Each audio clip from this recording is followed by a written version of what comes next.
नमस्कार दोस्तों, मैं हूँ राज शिकारी। आज मैं आपके लिए 2008 की सीरीज ब्रेकिंग बैड का पहला सीजन लेकर आया हूँ। ये जो सीरीज है ये लगभग 17-18 साल पुरानी है, मगर फिर भी इसकी IMDb रेटिंग आज भी 10 में से 9 है।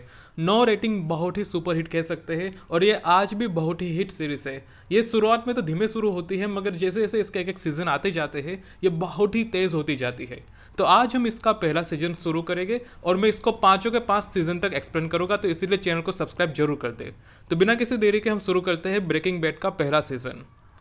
सीरीज की शुरुआत में हम एक केमिस्ट्री टीचर को देखते हैं जिनका नाम होता है वॉल्टर वाइट। वॉल्टर वाइट ने पूरी जिंदगी भर टीचर का काम किया होता है, मगर फिर भी उनकी आर्थिक हालत बहुत ही टाइट होती है। इसीलिए वो स्कूल में पढ़ाने के बाद भी गैरेज में जाके काम करते हैं, जिससे कि उनके खर्चे निकल पाए। एक दिन होता यह है कि वॉल्टर वाइट अचानक से बेहोश हो जाते हैं और धड़ाम से नीचे गिर जाते हैं। जब डॉक्टर के पास जाते तो डॉक्टर उन्हें बताता है कि आपको लंग कैंसर है और आपके पास कुछ ही दिन बचे हैं जीने के लिए। आगे के सीन में हम देखते हैं कि वॉल्टर वाइट का जो ब्रदर इन लॉ होता है वो ड्रग एनफोर्समेंट एजेंसी में एक अधिकारी होता है। तो ये चीज़ आप ध्यान में रखिएगा, क्योंकि ये जो पूरी सीरीज है ये ड्रग पे आधारित है, तो इसलिए इसका रोल भी एक क्रूशियल रोल है इस सीरीज के अंदर। तो यहाँ पे ये सीन खत्म होता है। एक सीन में हम देखते हैं कि वॉल्टर वाइट का एक हाई स्कूल स्टूडेंट होता है जेसी पिंकमैन। ये पुलिस से भाग रहा होता है बच के, क्योंकि ये भी ड्रग वगैरह बेचने का काम कर रहा होता है। तो रात को वॉल्टर वाइट उसके पास जाता है और उसे पूछता है कि मैं ड्रग बनाने की सोच रहा हूँ, क्या तुम मेरे साथ मिलकर काम करना चाहोगे? तो जो जेसी पिंकमैन होता है वो काम करने के लिए हाँ कह देता है। अगले दिन हम देखते हैं कि जो वॉल्टर वाइट होता है वो स्कूल में से सारे इक्विपमेंट लेके ड्रग बनाने के लिए निकल पड़ता है जेसी पिंकमैन के घर पे। जब वो जैसे पिंकमैन से जाके मिलता है तो ये लोग एक बस को हायर करते हैं जिसे ये दूर रेगिस्तान में लेके जाते हैं और वहाँ पे ड्रग बनाते हैं। जिसके बाद जो ड्रग बेचने का काम होता है, ड्रग बेचने का काम जैसे पिंकमैन को दिया जाता है। जैसे पिंकमैन ड्रग बेचने के लिए जाता है कुछ ड्रग डीलर के पास, मगर बहुत अच्छी क्वालिटी का माल देखने के बाद वो जो ड्रग डीलर होता है वो सोचता है कि अगर इतनी अच्छी क्वालिटी का माल अगर मार्केट में जाएगा तो हमारा धंधा खत्म हो जाएगा। और इसीलिए वो जो ड्रग डीलर होता है वो जैसे पिंकमैन और वॉल्टर वाइट दोनों को गन पॉइंट पे लेकर मारने की तैयारी कर रहा होता है। तो जो वॉल्टर वाइट अंकल होते हैं वो कहते हैं कि मुझे मत मारो, मैं एक काम करता हूँ कि तुम्हें मेरी रेसिपी बता देता हूँ जिससे कि तुम भी हाई क्वालिटी का ड्रग बना के बेच सकोगे। मगर जब वो रेसिपी को बना रहे होते हैं तभी वो एक गलत केमिकल डाल देते हैं जिससे कि अंदर जहरीला धुआं फैल जाता है और एक धमाका होता है। तभी जो वॉल्टर अंकल होते हैं वो दरवाजा बंद करके बाहर निकल जाते हैं, जिससे कि अंदर जो ड्रग डीलर होते हैं वो बेहोश हो जाते हैं, जिसमें से एक की मौत हो जाती है और एक बेहद गंभीर हालत में पहुंच जाता है। इस तरीके से अपने पहले खतरे से जेसी पिंकमैन और वॉल्टर वाइट दोनों बच के निकल जाते हैं। रात को हम देखते हैं कि वॉल्टर अंकल घर पे जाने के बाद अपनी बीवी की लेते हैं और फिर सो जाते हैं। अगले दिन हम देखते हैं कि वो जो ड्रग डीलर जेसी पिंकमैन के वैन के अंदर थे उसमें से जो एक जिंदा था वो वैन में से बाहर निकल के भागने की तैयारी कर रहा होता है, मगर रास्ते में वॉल्टर वाइट अंकल उसे मिल जाते हैं और वो उसे अपने कार के अंदर उठा के लेके आ जाते हैं। जिसके बाद ये लोग उस जिंदा ड्रग डीलर को जेसी पिंकमैन के घर के बेसमेंट के अंदर बांध देते हैं, जिससे कि वो घर के बाहर भाग के ना निकल सके। वहीं दूसरी तरफ हम देखते हैं कि जो डेड बॉडी होती है उसे ये लोग ठिकाने लगाने के लिए जेसी पिंकमैन और वॉल्टर वाइट दोनों एसिड का बंदोबस्त करते हैं और उस एसिड में डेड बॉडी को पिघालने की तैयारी कर रहे होते हैं। हालांकि जो वॉल्टर अंकल होते हैं उन्होंने कहा होता है कि अभी हमारे पास ठीक कंटेनर नहीं है जिसमें हम एसिड डाल सके, मगर जो जैसे पिंकमैन होता है वो एसिड को लेकर बाथ टब के अंदर डाल देता है, जिसके चलते जो बाथ टब होता है बाथ टब पूरा पिघल जाता है और छत टूट के सीधी नीचे गिर जाती है और इस तरीके से जो डेड बॉडी के चिथड़े होते हैं वो जमीन पर नीचे आके गिर जाते हैं। तो इसलिए ये पोछा लेके जमीन को साफ करने लग जाते हैं। आगे हम देखते हैं कि वो जो एक ड्रग डीलर बेसमेंट में जिंदा होता है, एक दिन वॉल्टर अंकल उसे खाना देने के लिए जाते हैं, मगर वो बेहोश होकर नीचे गिर जाते हैं, जिससे उनके हाथ में जो प्लेट होती है वो टूट जाती है। जब वो प्लेट को कचरे में डालने के लिए जाते हैं तब वहाँ पे वो देखते हैं कि प्लेट का एक नुकीला हिस्सा गायब होता है, जिससे कि उन्हें समझ आ जाता है कि वो जो नुकीला हिस्सा है वो उस ड्रग डीलर ने अपने पास रख लिया है, जिससे कि वो मौका देख के वॉल्टर अंकल को मार सके। जब वो नीचे जाते हैं तो वो ड्रग डीलर बिल्कुल वैसा ही करता है, वो नुकीला टुकड़ा लेके उन्हें मारने का प्रयास करता है, मगर जो वॉल्टर अंकल होते हैं वो उसका गला घोट के उसे मार देते हैं। यानी कि इस तरीके से यहाँ पे दोनों ड्रग डीलर की कहानी खत्म हो जाती है। एक की डेड बॉडी को पिघाल दिया और दूसरे की यहाँ पे मौत हो जाती है। ये सीन यहाँ पे खत्म होता है। वहीं दूसरी तरफ हम देखते हैं कि जो वॉल्टर अंकल होते हैं वो डॉक्टर से मिलते हैं। डॉक्टर उनके लंग कैंसर का ट्रीटमेंट शुरू कर देता है, यानी कि यहाँ से इनके ट्रीटमेंट की शुरुआत हो जाती है। आगे के एपिसोड में हम देखते हैं कि एक दिन होता यह है कि जैसे पिंकमैन के घर में से ड्रग मिलती है तो उसके माँ बाप को उसके ऊपर शक होता है, जिसके बाद वो उसे घर में से बाहर निकाल देते हैं क्योंकि बहुत बार ऐसा हो चुका था और इसलिए वो उसे घर में नहीं रखना चाहते। मगर बाद में पता चलता है कि वो जो ड्रग होता है वो उसके छोटे भाई का होता है।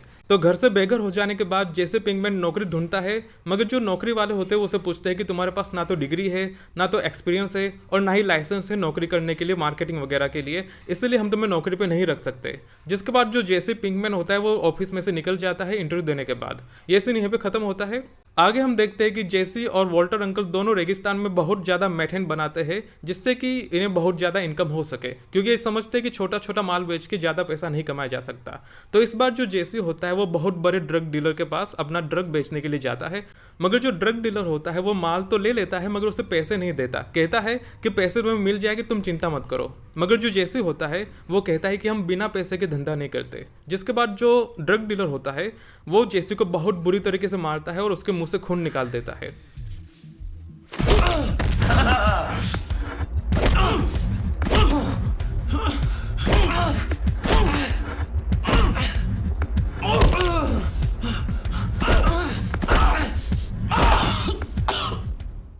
जिसके बाद हम देखते हैं कि जेसी हॉस्पिटल में भर्ती होता है जहां पे वॉल्टर अंकल उसे देखने के लिए जाते हैं और उसे बहुत दुख होता है। ये सीन यहीं पे खत्म होता है। आगे हम देखते हैं कि कैंसर की दवाएं खाते खाते वॉल्टर अंकल के बाल गिरने लगते हैं, जिसको लेके वो अपना बाल खुद से ही काट के टकले हो जाते हैं।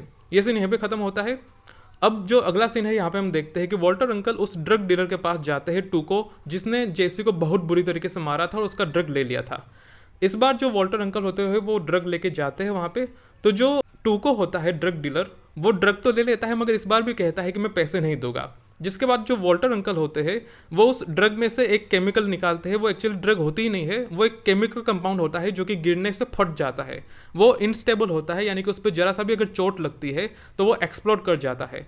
तो वो एक टुकड़ा लेके जमीन पर दे फेंकते हैं जिससे कि पूरे कमरे में जोर से धमाका होता है और इस तरीके से वहाँ पे सारे कांच के शीशे उठ जाते हैं और जो टूको होता है उसके फटके चौंसठ हो जाती है। जिसके बाद जो वॉल्टर अंकल होते हैं वो कहते हैं कि अभी तो मेरे पास पूरा पाउच है, अगर इन सबको मैंने जमीन पे पटक दिया तो यहाँ पे पूरी दीवार उठ जाएगी। जिसके बाद जो टूको होता है वो उसे ठेला भर के पैसे दे देता है और इस तरीके से इनकी ड्रग डीलिंग की शुरुआत हो जाती है। जिसके बाद जो वॉल्टर अंकल होते हैं वो ठेला भर के पैसे लेके आ जाते हैं और जेसी को अपने हिस्से का पैसे दे देते हैं। जेसी ये देख के काफ़ी खुश हो जाता है। आगे हम देखते हैं कि जेसी और वॉल्टर दोनों टूको के साथ ड्रग डीलिंग करते रहते हैं अपने माल को बेचने के लिए। ये सीन यहीं पे ख़त्म होता है। आगे हम देखते हैं कि वॉल्टर अंकल की जो वाइफ होती है वो प्रेग्नेंट होती है और वो एक बेटी को जन्म देने वाली होती है, तो उनका एक फैमिली व्लॉग बन रहा होता है। ये सीन यहीं पे ख़त्म होता है। एक रात को हम देखते हैं कि बहुत ज़्यादा ड्रग बनाने के लिए इन्हें केमिकल की ज़रूरत है जो कि इन्हें सरकारी गोडाउन में से ही मिल सकता है। तो वॉल्टर वाइट और जेसी दोनों अपने मुंह पे कपड़ा बांध के जाते हैं सरकारी गोडाउन में लूट मचाने के लिए, जिसको लेके ये लोग दरवाजे को खोलने के लिए जो लोहे का लॉक लगा होता है उसके ऊपर केमिकल लगाते हैं और उसे जला देते हैं। तो ये जो जलने वाला केमिकल होता है वो इतना तेज़ होता है कि इससे लोहे पिघल जाते हैं और दरवाज़ा खुल जाता है। आगे ये लोग पूरा डब्बा भर के केमिकल चोरी करके वहाँ से निकल जाते हैं। जिसके बाद ये लोग जेसी के घर के बेसमेंट के नीचे ड्रग बनाते हैं और टूको के साथ डीलिंग करते रहते हैं ड्रग की। जिसके बाद हम देखते हैं कि टूको का एक असिस्टेंट होता है जिसके साथ टूको की कहासुनी हो जाती है। तो टूको उसे इतनी बेरहमी से मारता है कि उस असिस्टेंट की वहीं पे मौत हो जाती है।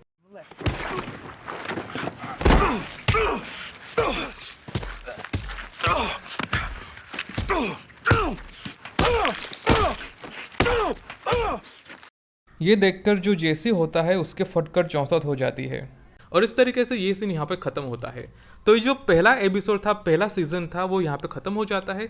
मैंने बाकी के सीज़न भी एक्सप्लेन करूँगा वन बाय वन, तो आप प्लेलिस्ट को चेक जरूर करते रहिए जिससे कि आपको पाँचों के पाँचों सीज़न मिले। और आपको कैसा लगा आप नीचे एक्सप्लेन करके जरूर बताएं। ये जो पहला सीज़न था हो सकता है कि आपको नॉर्मल लगे, मगर धीरे धीरे धीरे ये स्टोरी इतनी तेज़ होगी कि आपको मज़ा आएगा इसमें।